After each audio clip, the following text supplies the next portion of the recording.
Ku berharga, mulia di matamu. Tiada seperti dia. Nanti itu bagian dari saya mau bagi di sini.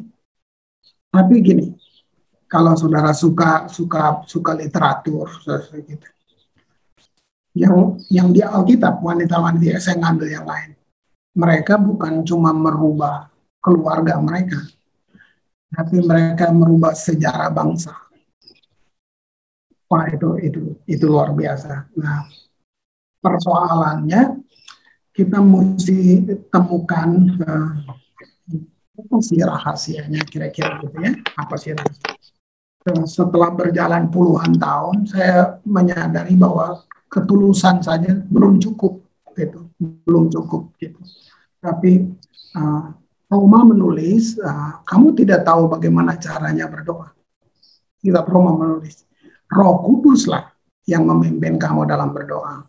Nah, jadi tentang doa, saya punya menara doa di Ambon sudah dari sejak 2020. Ya. Jadi 2000 lagi. 95 konflik Ambon, 99 sampai 2005 konflik di Ambon. Nah, itu kami nonton orang mati tiap hari. Nah, jadi itu merubah teologi saya. Awal saya bangun menara doa di Ambon itu bukan karena saya cinta Tuhan, saya suka berdoa, enggak. Karena takut mati. Itu awalnya saya bangun menara doa. Jadi saya mesti terbuka dengan saudara. Nah, jadi kita mulai berdoa, ya kayak saudara, semua berdoa. Yang saya pikir itu sudah benar. Nah, berjalan beberapa tahun tidak ada perubahan. Nah, lalu saya cuma duduk aja ngobrol gitu dengan Roh Kudus, dan sampai saya menemukan teologi doa yang benar gitu. Jadi saya sudah merubah berkali-kali gitu. Doa bukan robam gitu. Nah, terus saya temukan gitu, ternyata ada dua terminologi tentang doa gitu. Ini cuma masukan buat saudara. Saya nggak paksa saudara harus ikut saya. Nah, jangan. Ya, coba Tuhan dengan saudara luar biasa gitu. Nah, coba saya cuma berbagi pengalaman saya gitu. Nah, saya bilang terminologinya, kalau ditanya doa itu apa sih? Nah, gitu. Doa tuh saya dapat cuma dua statement ini. Yang pertama dibilang komunikasi. Oke. Nah, jadi doa itu artinya percakapan dua arah. Nah, kalau saudara doa dan nggak ngerti kenapa, bisa jadi, maksudnya nggak ngerti kenapa tuh gini, lalu Tuhan bilang apa? Nah, misalnya gitu. Terus saudara nggak ngerti, itu karena kamu cuma ngomong satu arah. Jadi kelihatannya kita aktif, kita habisin waktu banyak. Nah, gitu. Contoh dekat, misalnya ini mau wanita bijak, itu mau kumpul, kita ini di Eropa. Nah, terus ceritanya saya ngomong sama salah satu dari saudara, kita ngobrol-ngobrol sebelum ibadah mulai, misalnya ya, oke Siska, kita ngobrol, kita ngopi yuk, ngomong-ngomong cita-cita, setengah jam yang ngomong saya sendiri. Saya cerita semua setengah jam, tiba-tiba udah mesti mulai loh, ayo kita mulai gitu. Ya kan? Nah, terus misalnya salah satu dari kalian nanya, Pak Kris tadi Siska ngomong apa? Katanya gitu. Enggak, saya bilang nggak ngomong apa-apa. Gini. Terang aja kamu lihat, setengah jam yang ngomong saya sendiri. Saya nggak kasih waktu, kasih kesempatan untuk dia ngobrol. Nah, bisa bayangin nggak kita dalam doa, kita kayak gitu. Kita ngomong, itu dialog satu arah. Tapi kita bilang itu doa. Nah, ini bertahun-tahun kami begitu di Ambon. Yang kita bilang menara doa. Nah, jadi sebenarnya kita nggak doa, kita laporan sama Tuhan. Jadi seakan-akan Tuhan tuh nggak tahu, saya mesti bantu Tuhan ngasih tahu. Tuhan, ini kan lagi kayak gini, keadaan ini begini, Tuhan, si ini begini, si ini. Itu saya laporan, tapi saya bilang doa. Wow, waktu saya ngerti itu, nah saya nggak perlu malu, saya nggak perlu biarin aja dikira bodoh, nggak apa-apa. Memang saya nggak tahu, nah kita bikin kelas lagi, rubah lagi teologi doanya, gitu.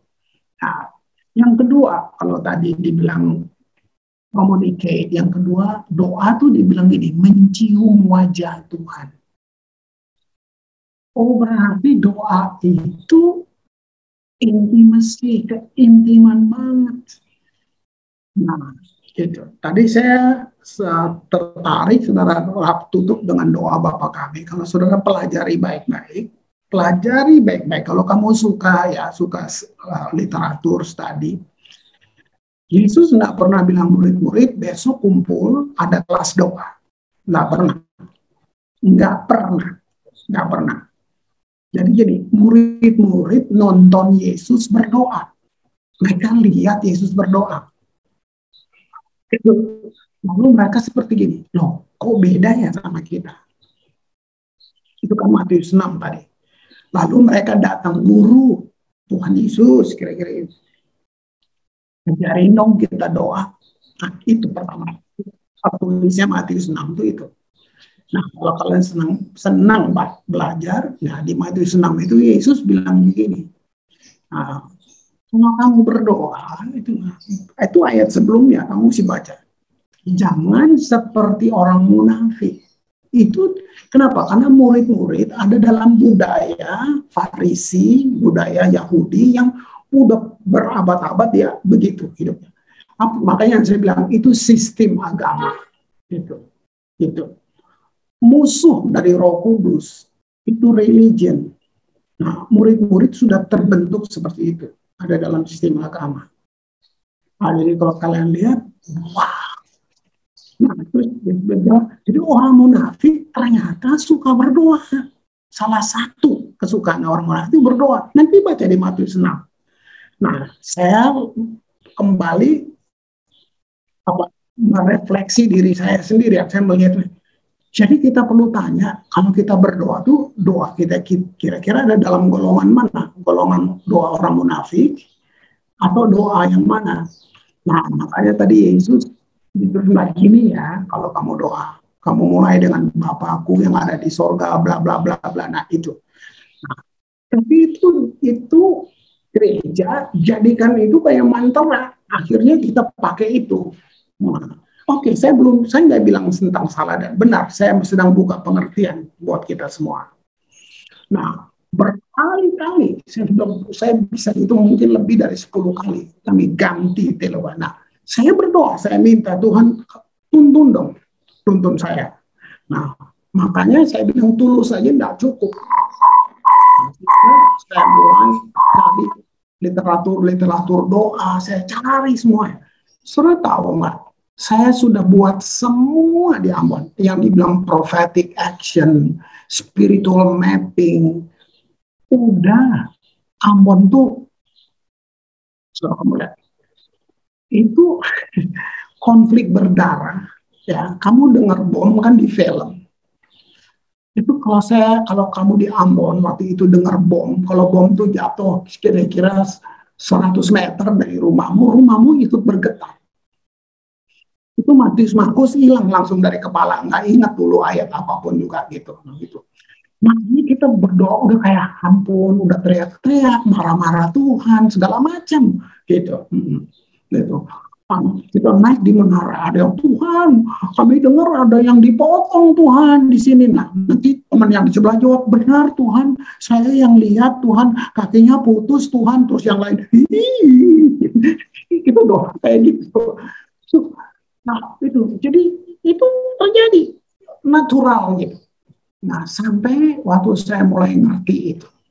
Nah, kita mulai rubah gitu. Jadi katakan teologi kita perlu rubah gitu. Nah, makanya ini penting. Saya cuma rangsang saudara supaya saudara coba apalagi kalian di sana buku-buku kan banyak gitu. Kalau ada yang kalian suka, kalau saya boleh referensi ya kayak judulnya Better Way to Pray gitu. Oh, gitu. Nah, jadi saya riset 28 tahun saya mengembalakan, saya nggak boleh salah ngajar kan gitu. Saya riset gitu. Nah, saya tantang saudara untuk uji apa yang saya bilang. Tunjukin saya bahwa Tuhan Yesus bangun laskar doa. Nggak pernah Yesus buat itu. Tapi tunjukin aja. Kalau kalian tahu, tunjukin. Gitu. Karena amanat agung isinya tentang beritakanlah Injil. Gitu. Yang merubah dunia adalah beritakan Injil. Gitu. Nah, makanya kita pernah nulis, kamu nggak tahu caranya berdoa. Kebanyakan kita doa, nah, kalau saudara mau definisi, coba rekaman doa kamu dengar gitu. Kalau doa itu dibilang mencium wajah Allah, berarti nomor satu yang mesti terjadi apa? Hubungan kamu dengan Tuhan. Kamu benar-benar kekasih, kamu mempelainya, nah itu akan beda. Jadi tanpa hubungan, doa kita kayak anak yatim piatu. Kita ngemis, kita mohon, gitu. Nah, Paulus nggak pernah bikin doa keliling kota, murid-murid ya, rasul-rasul. Dari Yesus sampai rasul-rasul. Nggak ada. Gitu. Apa yang mereka buat? Di depan Dewi Artemis. Paulus nggak bahasa roh, nggak tengking-tengking. Dia speak words. Patungnya rubuh, patah, geger satu kota. Orang datang kepada Yesus, dia di penjara. Nah, ini yang saya bilang. Nah, dalam hal ini bukan doa nggak penting. Siapa bilang doa penting? Doa itu nafas kita. Nah, yang saya bicara teologi doanya yang saya sedang bicara. Oke? Nah, saya mulai di sini. Saya mulai bilang gini. Kita hidup di sekitar kita. Kita ada di dunia yang sudah jatuh. Gitu. Nah, kehidupan seakan-akan nggak adil buat kita. Kalian bisa lihat itu. Tapi gini, kalau kamu punya hubungan dengan Tuhan, kamu akan berbeda. Karena dia Tuhan yang baik. Tapi hati-hati, ada pengajaran yang kasih gambar Tuhan yang keliru. Kelirunya gini, saya mulai dari kecil ya. Kalian ajar anakmu waktu kita sekolah minggu, waktu kita masih kecil. Cara mama, papa, atau guru sekolah minggu ngajarin kita doa, itu dia ngasih gambar Tuhan seperti itu. Misalnya gini, ayo doa, Noni, doa. Tutup mata ya, nanti Tuhan marah. Yang bilang siapa? Coba. Tapi kamu sudah punya satu belief system bahwa Tuhan itu marah loh. Itu sudah terbangun dari kecil. Nah, ini dia yang saya bilang, ini tipuan, ini peperangannya di sini. Ini yang saya bilang religion spirit. Waktu itu maka ya, nanti Tuhan marah. Yang bilang siapa? Gitu. Nah, itu gambar. Nah, berikutnya nanti lebih dewasa, pengajaran gereja semua gitu. Jadi tadi saya sudah ngomong pertama kita ngobrol berdua sama Siska bahwa ini hati-hati dengan bentuk. Dua hal, pujian, penyembahan, dan doa. Itu selalu yang diajar bentuk. Misalnya, doa itu 3 hal. Nah, itu sudah bentuk. Itu sudah bentuk namanya. Nanti kalau kamu nggak seperti itu, kamu merasa tidak berdoa. Itu kamu akan tertuduh. Nah, itu yang saya bilang bentuk. Sama juga dengan penyembahan. Penyembahan itu begini. Itu semuanya bentuk. Padahal doa dan penyembahan cuma satu, jumpa Tuhan, hubungan dengan Tuhan, titik. Itu keren banget, ya kan? Cara Noni ngomong sama suaminya, hubungan suami nggak sama dengan saya dengan istri dong. Itu Tuhan sengaja bikin kita beda. Bayangin, kamu bisa lihat kamu ada di segala bangsa. Lalu kenapa saya mesti bikin seragam? Nah, ini yang berubah. Saya mendefinisi ulang kekristenan saya, semuanya, gitu. Benalu-benalu agama tuh banyak banget, gitu. Nah, jadi setiap orang berhak menilai kamu. Nggak apa-apa mereka berhak. Tapi ada yang lebih berhak untuk menilai kamu. Siapa? Cuman Dia, Yesus. Dia yang ciptakan kamu. Dia yang desain kamu dengan tujuannya. Dia yang berhak. Aduh, keren. Makanya kalau enggak kita hidup terintimidasi, condemnation, semua. Hanya selalu merasa kayak saya cawan yang bocor. Karena saya nggak lakukan ini. Itu dia tuh. Ya kan? Nanti kamu lagi nyetir, mobil lu kesenggol, langsung ada pikiranmu, itu sih tadi pagi nggak baca firman. Nah, gitu. Ya kan? Nanti suamimu sakit, itu sih kamu udah lama usahamu apa bangkrut atau lu sih nggak setia sama perpuluhan. Nah, itu semua kamu lihat nggak? Itu semua merusak. Jadi Tuhan itu gambar Tuhan yang dikasih. Saya masih malu kalau ini karena ini gereja yang ngajar begitu kan. Gambar Tuhan tuh kayak kan Tuhan tuh marah loh kalau lu nggak taat ini nggak taat ini. Apa bedanya Tuhan sama penjahat? Kita turunkan derajat Tuhan. Jadi dia sama mirip-mirip bos mafia yang kalau gue nggak bayar uang keamanan dia bakar rumah gue. Nah, lu bisa lihat gak tuh? Itu Tuhan rusak berabad-abad lewat pengajaran-pengajaran di gereja. Oke. 1 Korintus 1 ayat 26 sampai 29. Saya baca dulu ya, gitu. Ingat saja saudara-saudara, bagaimana keadaan kamu ketika kamu dipanggil. Menurut ukuran manusia, nggak banyak yang bijak. Nggak banyak orang berpengaruh. Nggak banyak orang terpandang. Lihat ayat 27, saya suka banget. Tapi apa yang bodoh bagi dunia, dipilih Allah untuk memalukan orang-orang berhikmat. Dan apa yang lemah bagi dunia, dipilih Allah untuk memalukan apa yang kuat. Ini 28, apa yang tidak terpandang, yang hina bagi dunia, dipilih Allah. Ya, bahkan apa yang tidak berarti dipilih Allah untuk meniadakan apa yang berarti. Supaya jangan ada seorang manusia pun yang memegahkan diri di hadapan Allah. Ini, kamu akan lihat spiritual sama religion beda banget. Religion itu musuh. Religion akan buat kamu gini. Saya udah buat ini, saya udah buat ini, saya udah puasa ini, saya udah puasa ini. Kamu belum loh. Itu. Tapi kalau spiritual, dibilang ini, kita bikin itu semua, kita nggak megahkan diri. Wah. Nah, itu tipis di sini.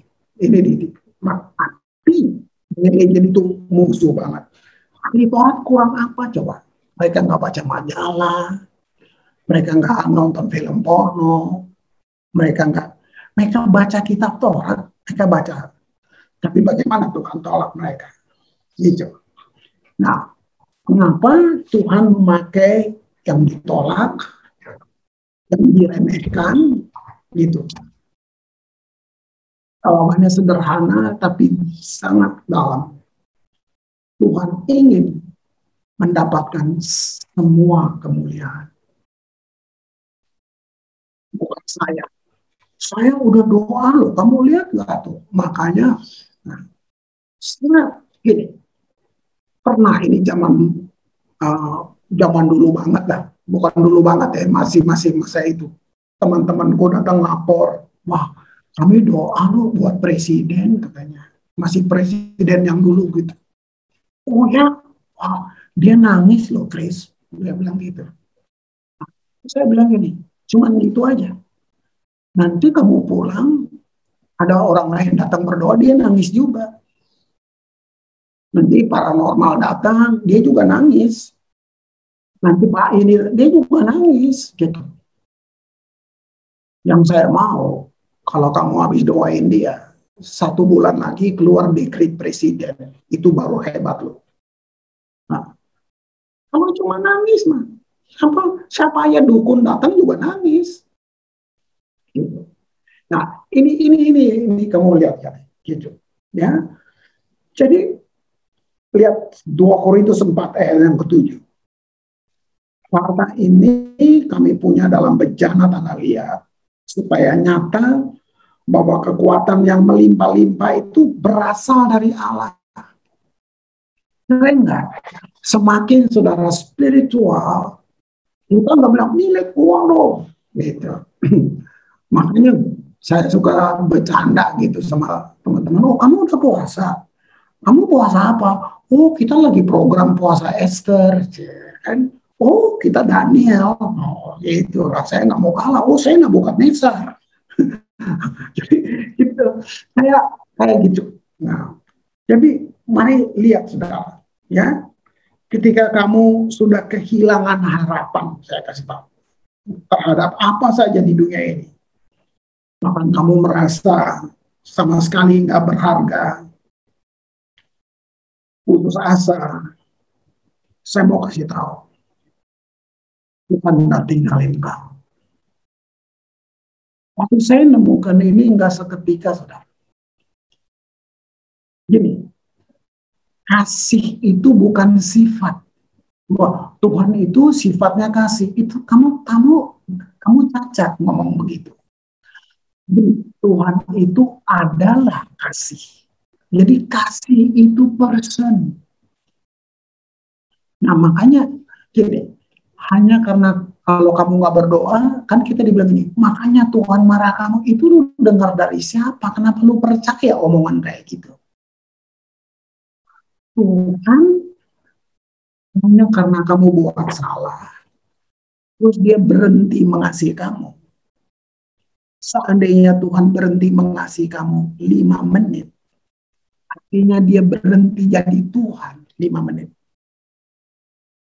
Jadi jangan main-main dengan bahwa pemahaman yang cacat itu.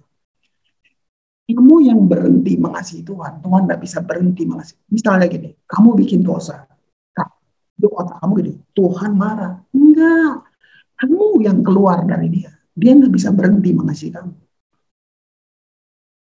Anugerah itu bekerja sejauh di mana ada dosa dan kutuk. Jadi gini, kalau orang itu terhukum, manusia terhukum, itu bukan Tuhan benci. Itu konsekuensi dari orang itu keluar dari Tuhan. Tuhan, wah, salah. Kamu cacat kalau kamu pikir gara-gara lu lupa doa, gara-gara lu nggak, terus Tuhan marah. Itu udah kemakan oleh tipuan. Kalau saya bilang iblis, saya bilang setan. Apa yang ada dalam bayangan kamu? Kelelawar pakai tanduk gitu, itu Hollywood. Kamu tahu siapa setan? Siapa Lucifer? Paulus memperkenalkan Lucifer kepada jemaat di Korintus. Dia bilang gini, angel of light. Dia bukan genderuwo, bukan tuyul. Dibilang angel of light. Nah, saya mesti terjemahin. Sekarang iblis datang ke dalam kamu, dia mesti mirip-mirip Tuhan. Kalau dia datang kayak setan, lu pasti tolak dia, lu nggak suka. Dia mesti kesannya kudus, dia mesti kesannya rohani, dia pakai firman, dia lebih jago firman dari kamu. Kalau Yesus saja dia coba pakai firman, apalagi kita yang jarang baca firman. Nah, jadi dia dibilang angel of light. Itu sebabnya kita bukan hanya mesti baca firman, tapi kita perlu firman yang juga dipimpin oleh roh. Nah, kalau enggak itu cuma huruf mati. Wow.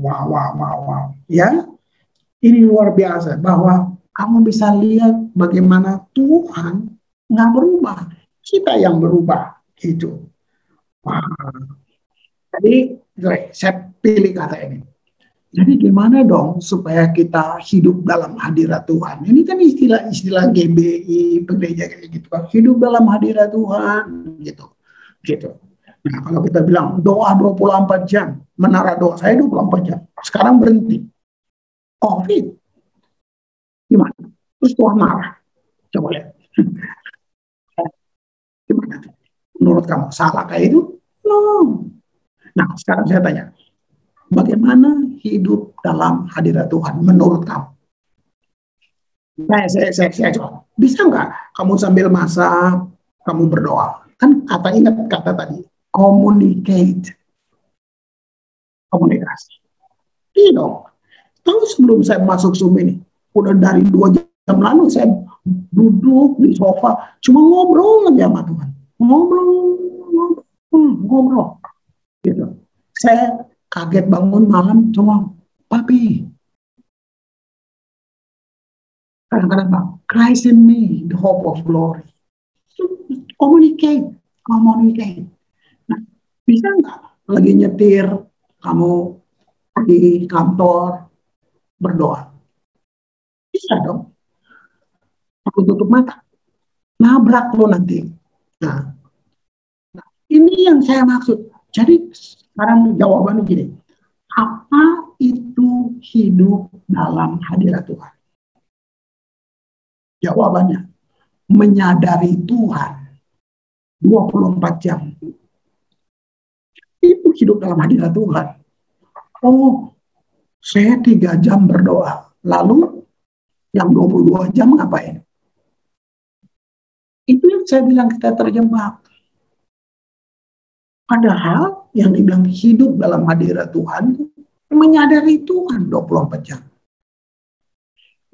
Riset aja, saya nggak bohong, kamu riset aja, ini Joyce Meyers. Perempuan terkenal banget di dunia, pengkhotbah paling top, Joyce Meyers. Temennya nasihatin dia, Joyce, kamu mesti bikin takhta buat Tuhan. Saya buat itu di rumah saya.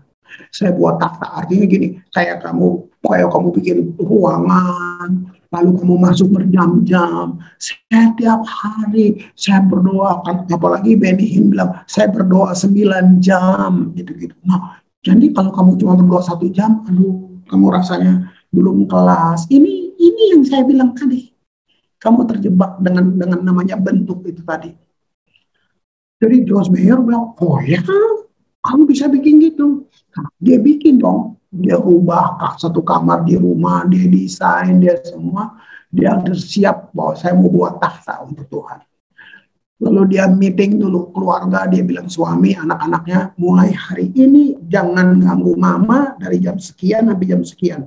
Saya mau masuk bikin takhta untuk Tuhan. Keren dong. Kamu tahu hari pertama dia masuk, baru 5 menit dia udah nggak tahu mau bilang apa lagi sama Tuhan. Jadi saya baca, ini Joyce Meyers, tapi bukan berarti dia nggak berdoa. Bukan berarti dia nggak berdoa.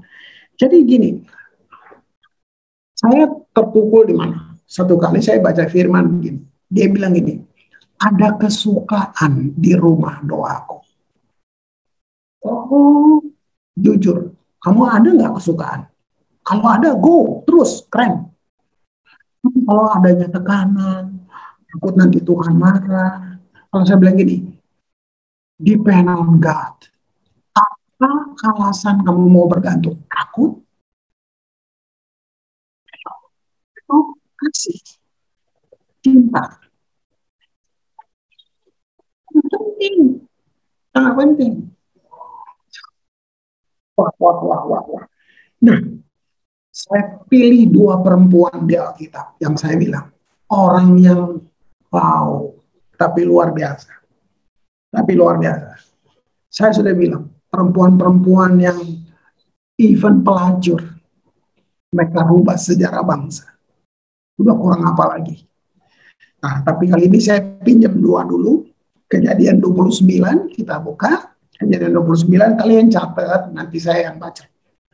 Kejadian 29, mulai ayat 31 sampai 35. Ya, gitu. Ketika Tuhan melihat bahwa Lea tidak dicintai, pertamanya udah kayak gitu tuh. Lea tidak dicintai. Dibukanyalah kandungannya, tetapi Rahel ngandul. Oke, stop dulu sini. Kalian sangat tahu bahwa Yakub tidak cinta Lea. Yakub cinta Rahel. Yakub ingin menikah dengan Rahel, bukan Lea. Yakub bekerja 14 tahun, bayangin, untuk dia bisa dapat Rahel. Ternyata waktu nikah, ini yang gua nggak ngerti nih, gimana caranya. Malamnya duduknya sama Rahel di pelaminan, besok pagi udah berubah jadi Lea. Itu gimana tukernya, gua nggak tahu. Nah, jadi pernikahannya aja ditipu. Nah, tapi kamu lihat, dia terpaksa jadi suaminya Lea. Nah, tapi kamu lihat, kalau nggak cinta, tapi tetap bikin anak. Nah, coba nih, lu lihat nih, ini Alkitab jujur banget. Ya. Nah, dibilang Rahel mandul, nah, ayat 32 saya baca. Lea mengandung, lalu melahirkan seorang anak laki-laki, menamainya Ruben, sebab katanya, sesungguhnya Tuhan telah memperhatikan kesesaraanku. Sekarang tentulah aku akan dicintai suamiku. Nah, lihat, Ruben artinya Tuhan mendengar. Oke, nah lalu ayat 33, mengandung pula lah ia lalu melahirkan seorang laki-laki, namun sesungguhnya Tuhan telah mendengar bahwa aku tidak dicintai. Nah, gitu. Aku menamainya Simeon, gitu. Mengandung pula lah ia melahirkan seorang laki-laki dan berkata, sekali ini suamiku akan lebih erat kepadaku. Nah, telah melahirkan 3 anak laki-laki baginya, itu sebabnya menamai anak itu Lewi, gitu. Nah, 35, mengandung pula lah ia lalu melahirkan seorang laki-laki. Maka ia berkata, saya berhenti di sini. Kamu lihat ayat 35 ini titik perubahan. Maka ia berkata, sekali ini aku akan bersyukur kepada Tuhan. Dia nggak dicintai, saya riset. Saya cari ini kenapa sih? Lea ini kenapa? Kalian tahu nggak kenapa? Ternyata Lea, Rahel sangat cantik. Tahu nggak Lea? Matanya picek, matanya cacat, makanya nggak laku. Nah, jadi papanya menikahkan mereka dengan cara menipu. Nah, kamu kalau baca tadi pelan-pelan nih, kan kamu sudah catat ya, nanti kalian riset ya. Jadi gini, Lea berusaha mendapat cinta suami dengan cara kedagingan. Ya anak dong, seks dong, kira-kira gitu kan, gitu. 3 anak sudah lahir. Bayangin waktu dia bilang, kiranya kali ini suamiku lebih mencintaiku. Kiranya dia berusaha. Kamu bisa bayangin kalau lakinya marah, picek. Nah, kamu bisa bayangin lukanya kayak apa? Wow. Itu udah kasih 3 anak dan tidak berhasil. Itu yang saya bilang intervensi. Anak yang keempat. Kalau 3 itu berarti kalau hitungan waktu udah lebih dari 7 tahun. Di anak keempat dibilang Lea bilang sekali ini Lea berhenti dengan bersungut. Dibilang sekali ini aku akan bersyukur. Begitu Lea bersyukur, Yehuda lahir. Apa arti nama Yehuda? Yehuda artinya praise the God, pujian. Nah ya, pujian itu dilahirkan. Pujian itu dilahirkan. Ada perbedaan antara menyanyi dan memuji. Menyanyi itu kamu mengeluarkan suara. Itu menyanyi. Bagus. Tapi memuji, kamu mengeluarkan suara atas perintah batin yang dituntun. Jadi hati yang dituntun kepada sesuatu sebagai korban kepadanya. Itu pujian. Nah, jadi gini, kalau kamu tidak punya pengalaman jumpa dengan Tuhan, kamu nggak pernah muji Tuhan, kamu menyanyi. Nah, setelah 28 tahun di Ambon, saya ketipu, orang Ambon nyanyinya bagus. Jadi gue pikir Tuhan senang. Ternyata mereka nggak memuji, mereka menyanyi. Kalau cuma nyanyi, orang mabok juga nyanyi. Nah, Ujian itu adalah lahir karena perjumpaan dengan Tuhan. Keren nggak? Kenapa kamu nyanyi lagi penyembahan kamu nangis? Itu karena kamu ngalamin Tuhan kan? Kita nangis di tengah penyembahan. Itu yang saya bilang art experience. Kamu ngalamin. Sementara teman di sebelahmu dia heran nih, kok nangis? Sama-sama kebaktian. Yang temanmu kok dia nangis? Yang satu beragama doang. Sementara kamu ngalamin Tuhan. Keren banget ya tuh. Nah, singkatnya gini, tahu nggak? Sejak itu, Lea nggak sembuh tetap pijat. Tapi sejak itu, Lea menjadi ibu dari banyak raja. Oh, kamu bisa bayangin, Lea melahirkan Yehuda. Dari Yehuda lahir raja sampai terakhir siapa? Yesus. Dari seorang yang cacat, dari seorang yang ngalamin depresi, jadi titik terdalam lahir. Wih, kira. Kamu lihat?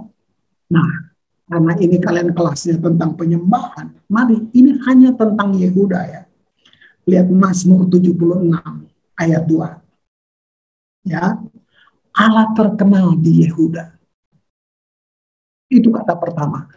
Allah terkenal di Yehuda. Maksudnya apa nih? Ini pesan tersembunyinya apa nih? Saya mau jelasin. Orang yang memuji, orang yang memperkenalkan Allah. Wih, luar biasa saudaraku. Nah, bilangan 2 gitu, ayat 2 dan 3. Tadi Mazmur, sekarang bilangan 2 ayat 2 dan 3. Lihat ya, saya bacain dulu. Orang Israel harus berkemah masing-masing dekat panji-panjinya menurut lambang suku-sukunya. Mereka harus berkemah di sekeliling kemah pertemuan agak jauh daripadanya.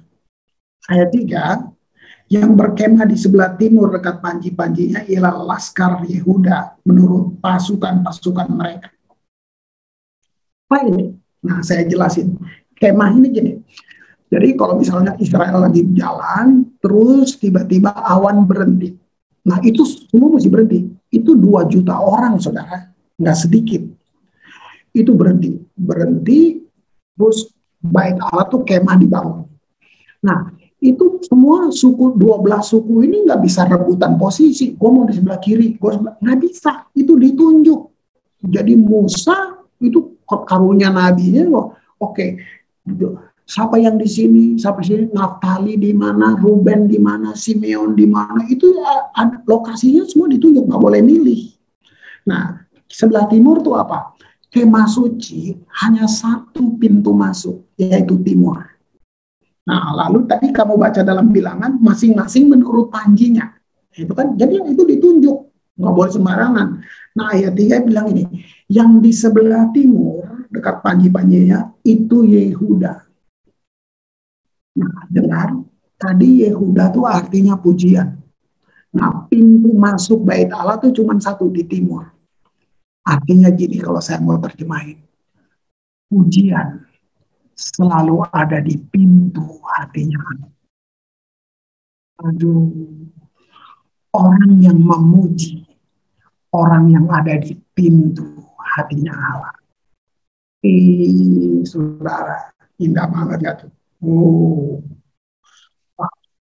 Sekarang bilangan 10, tadi bilangan 2. Nah, bilangan 10 ini sesuai dengan pergerakan. Kalau katakanlah kalian nih wanita bijak Eropa nih, ini kita mau kemana nih kira-kira, nih mau dibawa kemana nih sama Tuhan. Nah, lu lihat bilangan 10 ya. Berangkat dari Gunung Sinai. Nah, itu tadi saya bilang, begitu awan bergerak, itu kemah dilipat, berjalan lagi 2 juta orang ini. Ya, berangkat dari Gunung Sinai. Pada tahun yang kedua, pada bulan yang kedua, pada tanggal 20 bulan itu, Naiklah awan itu dari atas kemah suci, tempat hukum Allah. Sudah, ayat 12. Lalu berangkatlah orang Israel dari padang gurun di Sinai menurut aturan keberangkatan. Jalan pun diatur menurut aturan keberangkatan mereka. Kemudian diamlah awan itu di padang gurun Paran. Itulah untuk pertama kali mereka berangkat menurut titah Tuhan dengan perantaraan Musa. Lihat ayat 14. Terdahulu berangkatlah laskar yang dipimpin di bawah panji-panji Bani Yehuda menurut pasukan mereka. Jadi gini, semua sudah siap, langsung gak main jalan aja. Ada perintahnya. Siapa yang mesti jalan duluan? Perintahnya siapa tadi? Yehuda. Apa pesan profetiknya buat kita? Tadi saya bilang kalian wanita bijak. Kira-kira gini, ujian selalu terdahulu dalam pergerakan. Saya lebih bilang movement. Wah, bukan event. KKR itu event. Jangan bikin KKR. Ini movement. Orang yang memuji. Orang yang terdahulu dalam pergerakan. Jadi gini, wanita bijak Eropa, nggak apa-apa, nggak tahu banyak. Yang penting dua ini. Kalian punya teologi doa benar. Kalian orang yang bersyukur. Kalian akan terdahulu dalam pergerakan. Wow. Nah, dalam peperangan. Nah, gimana nih? Gitu. Mari kamu lihat tuntunannya. 2 Tawari 13. Ya, ayat 14. Ya, Tawari 13, 14 dan 15. Ketika Yehuda menoleh ke belakang, lihatlah mereka harus menghadapi pertempuran dari depan dan dari belakang. Jadi dikepung, musuh mengepung, oke? Nah, lalu gini, mereka berteriak kepada Tuhan, sedang para imam meniup nafiri. Ayat 15 dibilang gini, dan orang Yehuda memekik-pekik perang. Pada saat orang Yehuda memekik-pekik perang, lihat gini, Allah memukul kalah Yerobeam dan segenap orang Israel oleh Abia dan Yehuda. Jadi pujian itu senjata perang paling ampuh. Gitu. Kalau saya simpulkan, orang yang memuji, orang yang menang dalam peperangan. Kalau bisa, orang yang gabung dengan wanita bijak Eropa itu, aduh, dia nggak apa-apa, dia nggak ingat khotbahnya, tapi dia akan ingat, aduh, gua rasa Tuhan banget nih kalau kita lagi nyembah sama mereka. Wah, itu keren banget. Ya, luar biasa. Nah, saya ambil satu kisah terakhir, seorang wanita tadi, Lea, ya, ini profetik banget. Satu perempuan lagi, ya, ini wow, coba itu namanya Hana.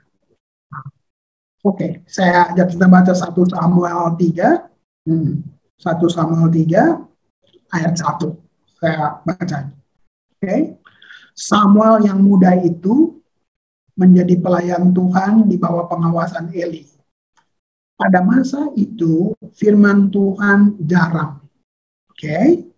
Penglihatan pun tidak sering. Cuman segitu. Tunggu dulu. Siapa Samuel? Samuel anaknya Hana. Nah, siapa Hana? Nah, mari. Kalau tadi Lea dibilang ini cacat mata, Lea tidak dicintai suaminya, kira ada. Lewat dia, Yesus lahir. Gitu, singkatnya gitu. Lea menjadi ibu banyak raja. Gitu. Yehuda menjadi rahim para raja. Kira-kira gitu. Dari seorang ibu yang depresi. Dari seorang perempuan yang depresi. Sekarang Lea. Lea dibilang wanita mandul. Saya perlu ajak saudara ngerti. Mandul bagi orang Yahudi itu kutuk, itu aib, Jadi kamu tahu bagaimana Lea dihina oleh bangsanya karena mandul. Hana, Pak. Nah, waktu dia tersiksa dengan penghinaan, dia ke bait Allah. Bapak gembalanya Eli, Imam Eli. Itu imam pertama Israel itu ulu keramat deh, orang paling sakti lah dianggap gitu. Tapi dibilang begini, pada masa itu firman Tuhan gak ada, penglihatan jarang, dibilang bahkan lampu bait Allah hampir padam. Itu arti profetiknya dalam banget, saudara. Ya, gitu. Saya persingkat waktu aja. Lea datang, Lea nangis.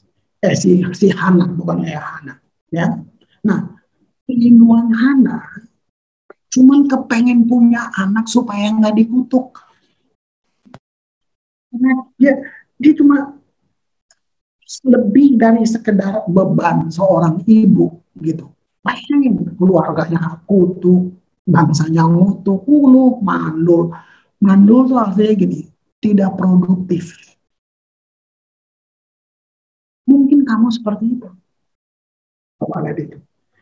Tapi hati Allah dalam dia, di dalam Hana, mendorong dia untuk berdoa. Ya, kayak yang kalian buat tadi, bersyafaat bagi seorang anak.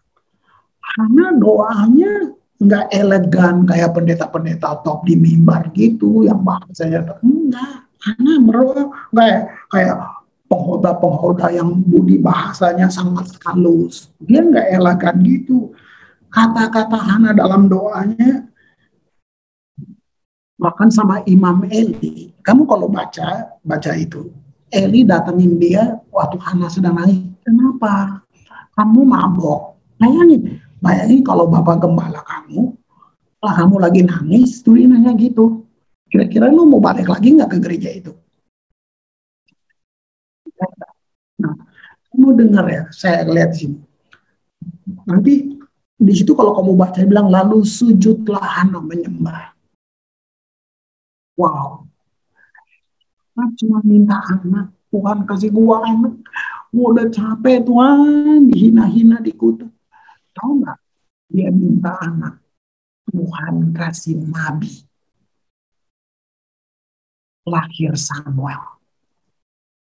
Kamu tahu nggak? Eli disingkirkan, Samuel yang ganti. Enggak.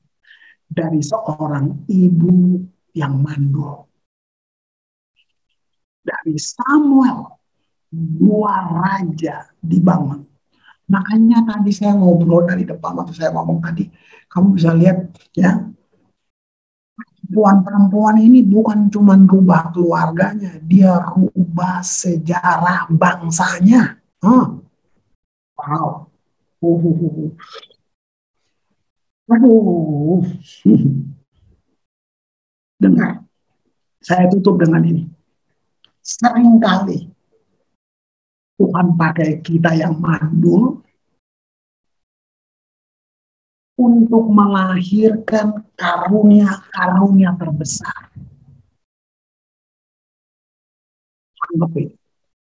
Seringkali Tuhan pakai kita yang mandul. Mandul itu kamu terjemahin aja, tidak produktif, nggak bisa ini, ini. Hey, Tuhan nggak keringet dingin hanya gara-gara kamu nggak tahu. Itu Bapak Pendeta yang gitu, Tuhan mah nggak gitu. Tuhan keren. Dia sering pakai gitu. Bayangin, hanya untuk melahirkan karunia-karunia terbesar. Nah, selalu dibutuhkan suara profetik untuk membuat jalan bagi kemenuhan rencana Allah bisa terjadi. Wah, Samuel membangkitkan nabi-nabi sejak itu lahir dari Samuel. Itu disebut bahkan musisi-musisi profetik semuanya lahir dari Samuel. Dari seorang ibu yang mandul, yang doanya nggak elegan kok. Keren nggak buat saudara? Saya mau bilang ini aja buat saudara. Don't limit God. Jangan batasi Tuhan. Tapi yang penting itu tadi, yang menghalangi apa? Religion itu kalau kita udah pakai enggak. Tuhan nggak bisa disogok. Tuhan nggak bisa dimotivasi. Doa tidak memotivasi Tuhan. Penyembahan tidak memotivasi Tuhan. Gitu. Nah, tadi kan kalau kamu baca doa Bapa kami, kalau kamu baca terus Tuhan bilang apa? Bapamu di sorga sudah tahu sebelum kamu minta. Itu keren banget. Nah, mari para wanita yang luar biasa, ya, apa yang bikin kamu luar biasa? Kristus. Jadi itu identitas kamu. Identitas kamu bukan kamu bangsawan, kamu kaya, kamu suku apa, bangsa apa, bukan. Manusia yang itu udah mati. Kan kita lahir baru tuh artinya kita jadi manusia baru. Nah, manusia baru berarti tidak ada lagi perbedaan di dalam Tuhan. Itu new created, manusia baru. Nah, itulah identitasmu. Apa identitas kamu? Kamu anak? Lihat nih levelnya ya. Lihat ya. Anak. Nah, itu. Nanti kamu naik. Kamu apa bilang? Sahabat. Keren banget. Sahabat Allah. Coba. Saya tanya nih, pikir-pikir. Kamu yang jawab ya dalam hati. Siapa yang sombong? Menurut kamu? Gubernur atau temannya? Presiden atau temannya yang sombong? Allah. Makanya kalau sahabat doanya beda. Jangan kayak anak piatu. Memis Tuhan, kami begini Tuhan. Itu kamu gak kenal. Nah, kamu udah Tuhan, jagalah hati kamu. Tugas lu jaga hati lu suruh Tuhan yang jaga, enak aja lu gitu. Yang gini lu nggak kenal Tuhan tuh. Karena sahabat, waduh. Nah, sahabat tuh apa tuh? Kalau udah sahabat apa tuh? Dia kasih tahu rahasianya buat kamu. Coba lihat. Naik jadi sahabat Allah. Wih. Nah, ini puncaknya yang terakhir. Habis anak, sahabat terakhir apa? Mempelai. Ya ampun, mempelai. Gereja ajarinnya apa? Apa tujuan kita diselamatkan? Apa tujuan Yesus tebus kita? Yang diajarin di gereja supaya masuk surga. Ya kan? Surga bukan tujuan, surga tempat. Makanya kita buat baik supaya masuk surga. Itu surga tempat, bukan tujuan. Aduh. Salah banget. Salah dong. Aduh. Gitu. Bayangin, misalnya saya janji, Noni, kita ketemu ya di Belanda. Belanda tempat. Tujuan saya ke Belanda, ketemu Noni. Kalau saya ke Belanda, ketemunya Hilda, itu saya nggak ketemu, nggak dapat tujuan. Saya cuma ke Belanda aja, ketemu tempat. Karena janjiannya sampai di Belanda, cuma mau ketemu Noni. Nah, itu lihat, surga tempat. Jadi tujuan kamu ditebus apa? Tujuan Tuhan selamatin kita apa? Ini lihat. Menjadi serupa dengan Kristus. Oh my God. You become like Jesus.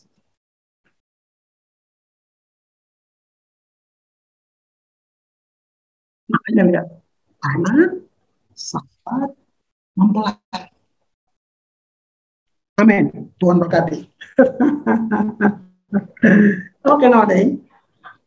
Wow, dahsyat nih Pak.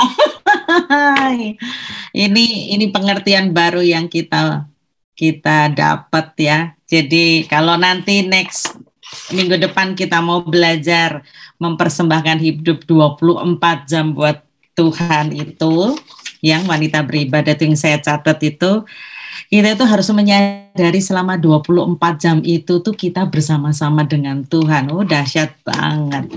Mungkin kalau ada yang mau tanya, bersediakah Pak? Oh, sedia dong, sedia dong. Iya. Yang gampang saya yang jawab, yang susah nanti dia yang jawab, Naonik yang jawab ya. Kalau gitu saya live dulu.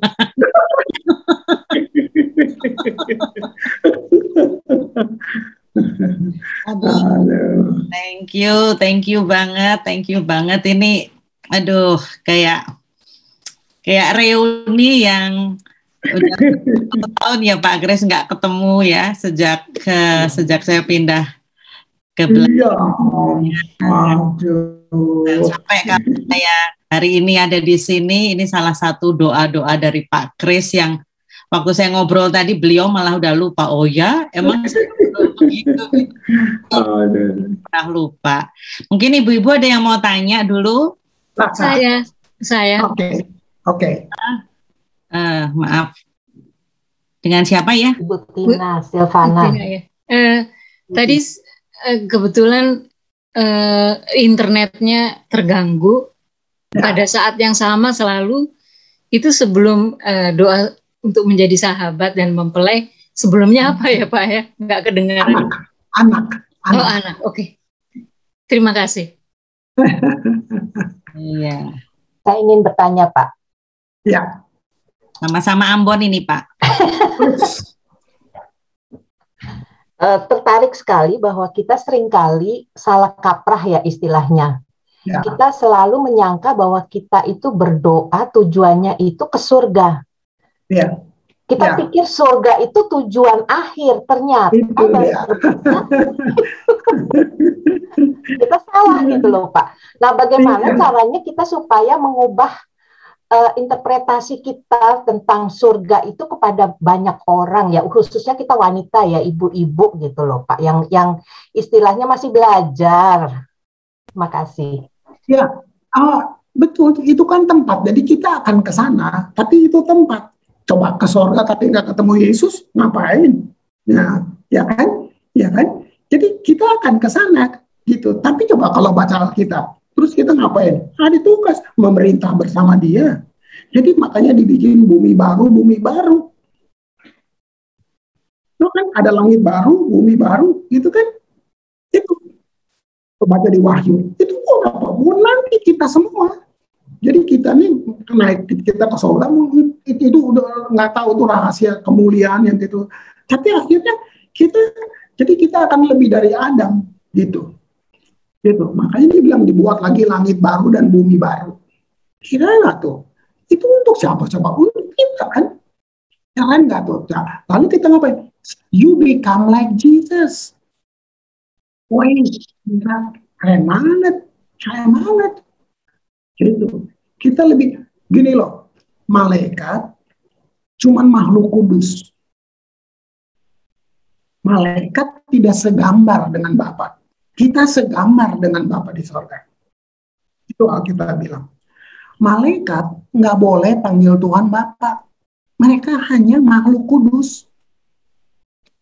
Terus kalau kamu baca Alkitab, malaikat salah, buang. Tuhan nggak nyesel. Kamu cowok salah, jatuh dalam dosa, Bapak nangis, dia turun, dia kasih anaknya, mati buat dia.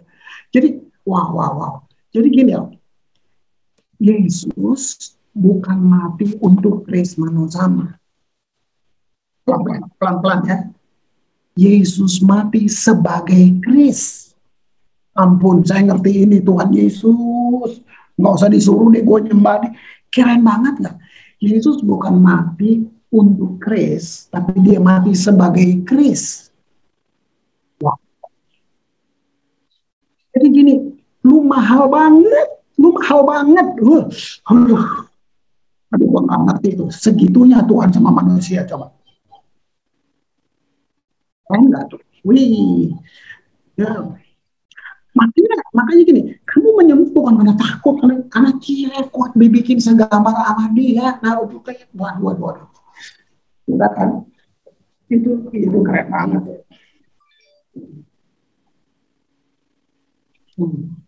Saya Nah, belum ya.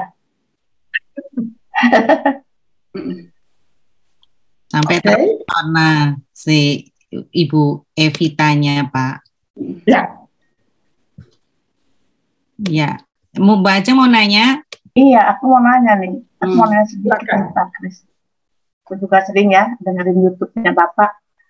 Pak, tapi dalam hal ini di sini tadi Pak, kita berdoa itu kan boleh punya pengharapan toh Pak. Kita karena apalagi kita sudah dinyatakan kita ini sebagai anak gitu ya. Jadi kita boleh minta kan, oke, bukannya minta yang macam-macam, tapi kita minta ya untuk damai, untuk kita lebih dekat, lebih taat, lebih kenal Bapak gitu. Boleh. Kita minta seperti itu gitu. Boleh banget. Jadi isu yang saya bilang tadi artinya gini, dasarnya itu pengenalan kamu. Kalau kamu anak, bebas. Boleh dong, siapa bilang nggak boleh minta. Nah, saya punya cleaning service, 7 tahun cleaning service. Jadi rasul tapi. Ya, 7 tahun di Ambon. Dia jadi rasul, istrinya namanya Marta. Saya utus ke satu pulau kecil namanya Leti. Nah, pulau itu nggak pernah ada hujan. Nah, Marta ini kalau dia berdoa, kalau dia panggil Tuhan, dia berdalam doa panggil Tuhan tuh gini, love you. Nah, kamu lihat, doanya selalu gitu. Kalau panggil Tuhan, love you, gitu. Nah, dia minta hujan, love you, hujan dong, turun hujan. Gua cemburu, gua gembalanya, gua cemburu, gitu. Nah, itu pernah katanya ombak di sana tuh sampai 77 meter gitu. Orang motor bisa patah di dalam kapal karena gelombang besar gitu. Nah, dia cuma teriak love you, selamat gitu. Dia berdiri di atas kapal, dia bilang nggak ada yang mati satupun di sini. Nah, maksudnya itu bukan bentuk, jadi saya juga nggak bisa tiru itu, tapi cara kamu beda, cuman bebas. Kalau kamu bilang tadi boleh nggak minta, boleh dong, boleh. Cuman ini yang saya bilang, kedalaman kamu dengan dia akan merubah kamu punya, karena roh, kan Roma bilang roh yang pimpin kamu berdoa. Gitu. Itu keren. Nah, kamu tidak tahu bagaimana caranya. Roh yang pimpin. Siapa bilang kau boleh? Gitu. Tuhan kok kangen nih udah lama pengen makan bakmi. Bebas kan? Kenapa nggak bisa? Bisa dong. Nggak ada yang batasin. Gitu. Isu yang tadi saya bilang isu pengenalan gitu, isu pengenalannya gitu. Siapa? Amin. Wow, keren ya kalau kita punya relationship seperti ya. Aduh. Saya bisa ngebayangin saya bikin bami Gajah Mada gitu datang. Itu keren banget. Asik, aduh punya Tuhan yang dahsyat. Oma Sinta mau tanya. Oh ya, silakan Oma Sinta. Terima kasih, shalom Pak, shalom semua. Saya mau tanya Pak ya, kalau pertama diciptakan, Allah menciptakan manusia menurut gambarnya, ya. Tetapi tadi terakhir dikatakan bahwa masuk surga hanya tempat, ya. Tapi kita yang ingin yaitu serupa dengan Allah. Bedanya apa Pak? Gambar yang serupa. Terima kasih. Oh, gambar dan serupa tuh sama. Sama ya? Iya sama, gambar dan serupa tuh sama. Cuman kan di perjanjian lama Yesus belum muncul kan, gitu. Nah, jadi sebenarnya yang Tuhan bilang, bayangin, marilah kita jadikan mereka segambar. Jadi kita God's image, gitu. Gitu. Wah, keren banget. Itu di perjanjian lama tuh, udah begitu. Nah, waktu Yesus datang, dia mewujudkan itu. Dia bawa pesan dari perjanjian lama itu. Lu nanti gini, seperti Yesus tuh apa? Kamu punya otoritas, kamu punya kuasa, kamu kemuliaan. Nah, itu. Wah. Kita berarti kita kan sudah punya Pak itu. Segambar dengan Allah kita sudah punya. Nah, lalu kenapa tujuannya untuk ke surga dengan serupa itu sama kan berarti? Di sini belum sempurna kan Bu, yang di bumi ini kan nggak sempurna kan, iya kan? Jadi kan belum kan, dunia belum lihat itu dari kita sepenuhnya kan? Gitu. Ya, oke. Wah. Terima kasih. Terima kasih. Dan berkati. Amen. Ya, oke, Bu Lia, silahkan Bu Lia. Iya, terima kasih Pak Kris. Ya. Luar biasa. Ya sekali, saya menikmati sekali. Saya mendapat pelajaran banyak dari pembicaraan Pak Kris hari ini. Saya mau bertanya Pak, kadang-kadang waktu kita berdoa, ada doa yang monoton Pak. Itu terus. Untuk menghindari hal itu bagaimana ya Pak ya? Mungkin Bapak ada masukan buat saya Pak. Itu semua understanding and belief system kan. Ya, jadi makanya emang berdoa harus gitu. Nah, kamu tahu nggak apa yang dibilang Sela di Mazmur? Kalau baca Sela kan, Sela itu apa? Dialog batin. Jadi misalnya kamu bangun pagi, nah kalau religion spirit itu ngomong langsung selamat pagi Tuhan Yesus, nah, gitu. Misalnya kamu bangun duduk aja, diam. Itu batin kamu lagi dialog. Saya sudah buat itu. Saya semua nggak mau lagi gitu ngomong-ngomong ngaco gitu. Kadang-kadang saya punya kebutuhan, terus saya duduk, saya diam aja. Terus saya pikir, Tuhan tahu. Terus saya mulai bersyukur. Tuhan, seakan di hati saya seperti gini. Tiba-tiba gue minta, kayaknya gue nggak yakin sama Tuhan. Nah, gue ganti. Oke, Tuhan thank you ya, bersyukur. Nah, akhir lama-lama saya mulai memperkatakan firman. Nah, Christ in me, the hope of glory. Wow, itu. Terima kasih Pak. Hikmatmu, perkataanmu ada di dalam hati dan mulutku. Supaya hari ini saya hidup dipimpin oleh hikmat. Udah gitu, tuh diam lagi. Nanti kepengen misalnya nyanyi, I surrender, mau nyanyi. Jadi makanya saya nggak mau ada bentuk. Ya kan, cara kamu dengan suamimu kan nggak sama sama saya kan. Masa saya mesti bikin seragam gitu. Nah itu loh Tuhan tuh keren banget gitu. Tadi saya contohin, saya punya staff yang kalau panggil Tuhan love you, bayangin. Enak banget. Tadi kan bilang menyadari dia 24 jam tuh berarti gini loh ya. Kamu lagi nyetir, kamu lagi kerja di kantor, aku komunikasi kan batin kan. Komunikasi, thank you ya Tuhan. Ngopi, thank you Tuhan. Itu enak banget. Coba kalau kamu bangun 24 jam gitu tuh. Di mana? Nah, kan nanti kamu punya waktu khusus. Oh, itu keren banget. Ya, itu yang kasarnya itu sangat excellent lah. Kamu waktu khusus, kamu. Tapi nggak hanya itu. Jadi asik banget gitu. Ya, lagi nyuci, lagi apa gitu. Kamu bisa lihat bunga, kamu bilang aduh indah banget. Jadi kan gini, hikmat ada di jalan-jalan. Hikmat ada di lapangan-lapangan. Jadi kalau kamu lihat keindahan, sebenarnya Tuhan lagi pakai keindahan mau ngobrol sama kamu. Ini keren kan? Tuh kamu lihat lah, tuh lihat bunga. Bayangin, dia nggak khawatir, gitu dia berbunga aja. Lihat rambut di kepalamu, gue hitung. Kenapa lo takut? Kan waduh lo, kamu tambah indah, tambah keren, nah itu. Sehingga kalau doa tuh ya, kalau kita doa apalagi di depan orang, kita bukan mau kasih kesan. Kita bukan mau kasih kesan bahwa kita berdoa, itu udah bodoh sekali. Tapi waktu kamu ngomong itu penting, makanya lo ngomong. Wah keren banget gak tuh? Wow, dan itu mahal sampai kamu ngomong. Wow. Terima kasih Pak Pendeta. Oke. Terima kasih. Mungkin saya kasih satu lagi kesempatan. Ada yang mau? Boleh. Nanti kita tutup Pak Kris berdoa buat kita ya Pak. Siap. Bu Anita mau bicara, tanya. Bu Anita, silakan.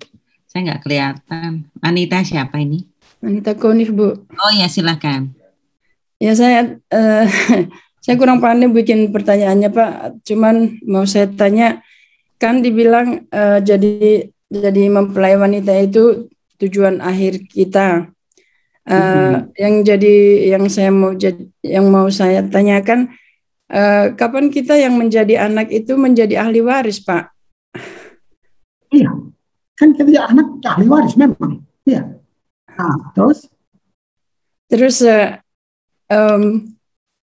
yang jadi pengantinnya itu kapan itu gitu Pak? Maksud saya kalau kita sebagai anak jadi ahli waris, terus tujuan akhirnya kita jadi mempelai wanitanya itu dalam perjalanan hidup kita itu gitu, kapan itu Pak? Begini, ini kan bicara pendewasaan kan. Apa alasan orang menikah? Salah satu kan dewasa. Kalau anak itu kan kayak kita baru lahir baru, itu anak gitu kan. Dalam perjalanan, kan Tuhan belum papa kamu atau kamu masih anak, dia belum bisa percayain perusahaan ke kamu. Tapi bahwa kamu anak pasti dapat warisan, pasti. Sekarang warisannya kapan datangnya? Selama kamu masih anak, kamu belum dapat, ya kan?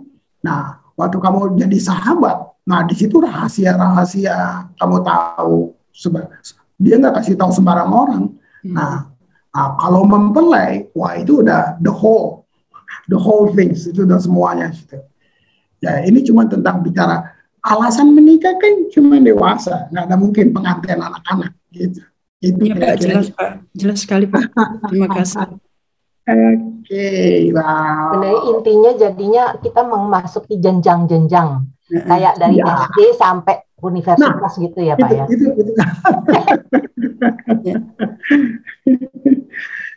Gitu.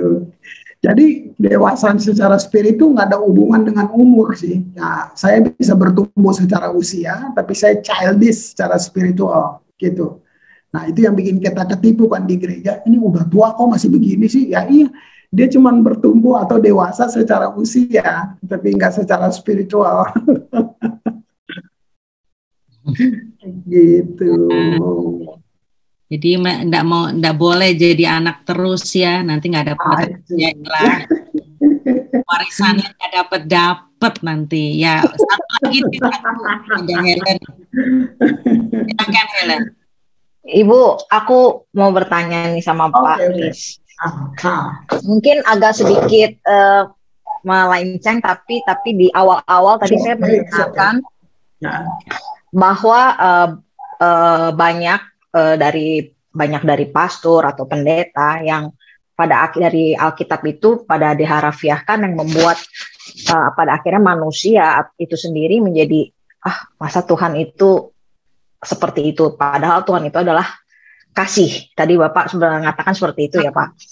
Nah, kalau yang saya pengen tanyakan, banyak para kalau dalam Alkitab sendiri mengatakan bahwa perceraian itu adalah sesuatu yang dibenci oleh Tuhan. Dan bahwa karena kekerasan hati dari manusia itulah maka Tuhan akhirnya mengizinkan atau adanya perceraian seperti itu. Nah, terkadang kala yang saya sering banyak dengar bahwa banyak pendeta ataupun pastor itu akan mengatakan itu adalah perbuatan yang salah, Tuhan membenci, dan ya Bapak tahulah sebagai banyak kata-kata itu akan keluar, kamu tidak akan menjadi berkat, pernikahan kamu nanti yang kedua kan seperti ini. Menurut dari yang tadi Bapak ini, saya pengen tahu sebenarnya bagaimana, saya pengen lebih mengetahui itu. Terima kasih Pak. Oke. As a pastor, sebagai hamba Tuhan, saya nggak mungkin nasihatin orang bercerai. Tapi kalau dalam pastoral, pelayan pastoral, kalau dengar KDRT misalnya istrinya dibanting gitu, kepengen di mulut saya bilang cerai gitu, pengen banget gitu. Nah, tapi saya nggak mungkin nolak orang yang bercerai datang ke saya. Saya sudah uji, ya. Saya tidak akan mungkin nasihatin orang bercerai. Tapi sekarang ada orang bercerai, itu dia datang, terus saya tolak. Wow, itu, nah maksudnya itu setelah puluhan tahun saya ngalamin sebagai gembala, saya ngalamin. Bahkan istri saya, pemimpin bilang, Papa jangan bercanda loh, jangan nikahin orang begini. Saya bilang memang nggak mungkin. Saya disidang sama para pemimpin. Itu saya bilang nggak mungkin. Saya tidak akan menasihati orang. Tapi sekarang ada orang bercerai, dia datang, kamu buang. Lu siapa?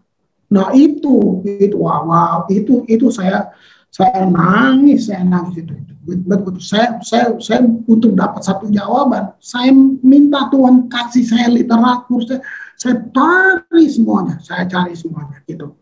Saya cari semuanya.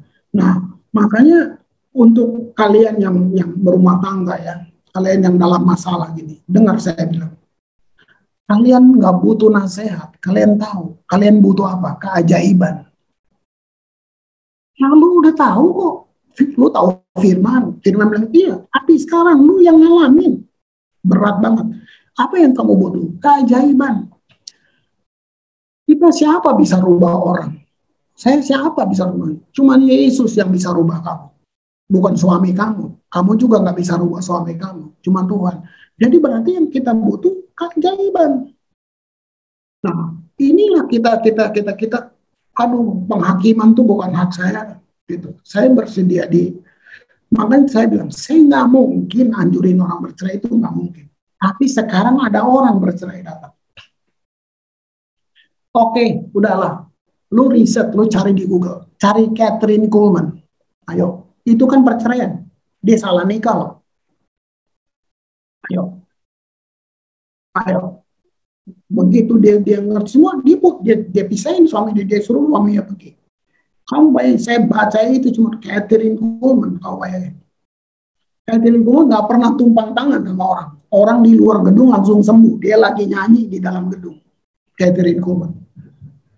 Kathryn Kuhlman, antre di airport, mau terbang dari airport. Orang pilih itu cuma antre kok, lagi antre Pak ini ya, di imigrasi. Orang rebah.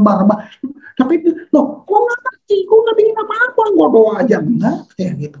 Bayangin, sampai ini yang nulis sampai bilang ini, itu urapannya Kathryn Kuhlman seperti sengatan listrik. Gitu. Wah, keren banget. Ini yang saya ngerti, jebakan gini nih yang paling banyak gitu. Saya mesti bilang ya, kalian dengar ya, kalian jangan judging orang. Saya pinjam perkataan seorang sejarawan besar namanya Mahatma Gandhi. Mahatma Gandhi itu waktu dia kuliah di Inggris, di rumah ibu kosnya dia baca Perjanjian Baru, ada buku itu di kamar kosnya. Waktu dia baca, dia jatuh cinta sama Yesus. Waktu dia ke gereja, dia kecewa. Nah, dia warna kulit dia hitam, tulisan di depan gereja gini, white only. Kamu bayangin. Nah, ini yang di Mahatma Gandhi, dia pernah dalam pidato kenegaraannya, dia baca Matius 5, khotbah di bukit. Sampai segitunya dia bilang. Nah, ini yang dia bilang, saya suka Kristus, tapi saya nggak suka orang Kristen. Wah, ini kamu tahu nggak? Kita ini judgingnya gila-gilaan. Lu merasa lu lebih kudus dari dia hanya karena, waduh, itu. Ini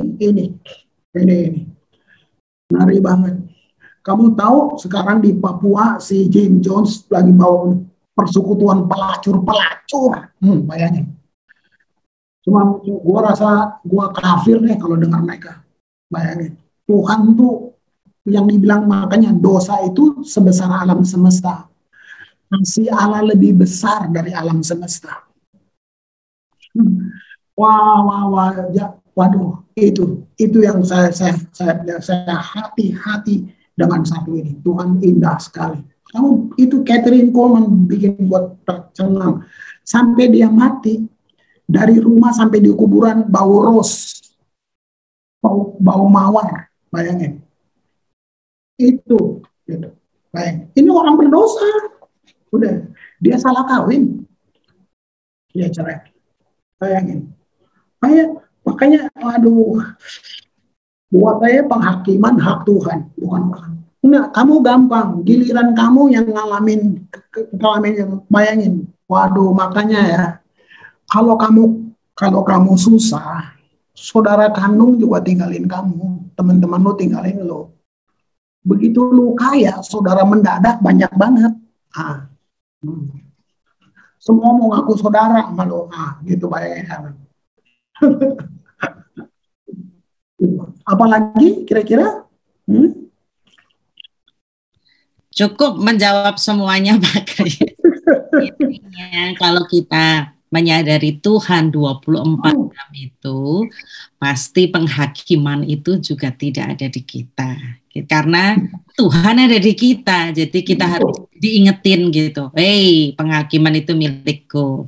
Jadi puji Tuhan, nanti minggu depan kita belajar wanita menyembah. Nah, ini udah prolognya ada di sini, luar biasa, mempermudah kita untuk belajar yang luar biasa lagi. Terima kasih Pak Kris.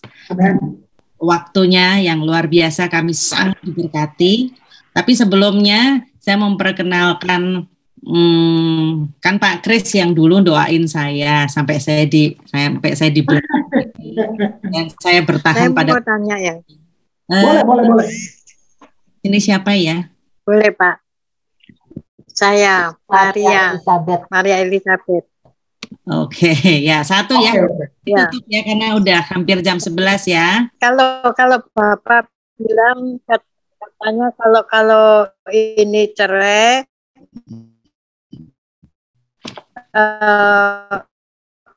orang Kristen kalau sudah dipersatukan dengan suaminya itu ya umpamanya suami istri itu kalau sudah cerai terus dia kan tidak boleh kawin lagi, tapi ini ada yang mau kawin bagaimana dan kalau memang dia bukan dengan orang yang percaya Tuhan, orang kawin lagi itu boleh apa enggak? Inilah pertanyaan saya. Enggak, ini bukan tentang boleh dan tidak, Bu. Ini bukan tentang boleh dan tidak. Saya harus dapat tuntunan sih. Saya nggak mau bikin peraturan baru, gitu. Saya nggak akan bikin peraturan baru. Tapi dari perjalanan saya lihat orang yang, wah, jelas lah. Sekarang kayaknya gini, cara ibu bertanya. Nah, itu bukan baru, tapi kita kepengen Tuhan bisa berpikir kayak kita. Itu yang salah. Tuhan akan berpikir kayak kita. Iya. Paulus sedang bilang bahwa manusia duniawi tidak bisa menerima apa yang berasal dari Roh Allah. Gitu. Nah, jadi dia bilang kami memiliki pikiran Kristus. Nah, kita yang harus berpikir kayak Kristus. Nah, tentang orang itu mau kawin lagi dan semuanya, harus lihat dulu apa Tuhan bawa apa buat dia. Kalau itu kedagingan ya susah dong, nggak mungkin dong. Itu apa dulu, ada intervensi Tuhan nggak di dalam itunya gitu. Itu yang saya mau tahu gitu. Jadi nggak kalau oke boleh kami nggak bisa, nggak sesederhana itu gitu.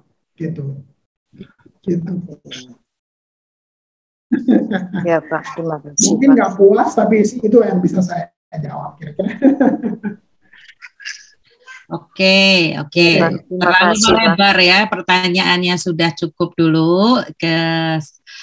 Saya mau memperkenalkan mentor saya di sini dulu, Pak. Gitu. Karena waktu Bapak doain saya sampai ada di Belanda ini, saya mungkin boleh Bu Beni sama ada Ibu Anaho. Mana ya? Manakah? Oh ini dia, saya pin dulu. Sebentar. Nah, sekarang mereka yang meneruskan daripada profetik dari Pak Kris.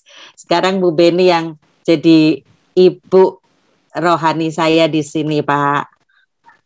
Oh. Wow. Halo Pak Kris. Halo.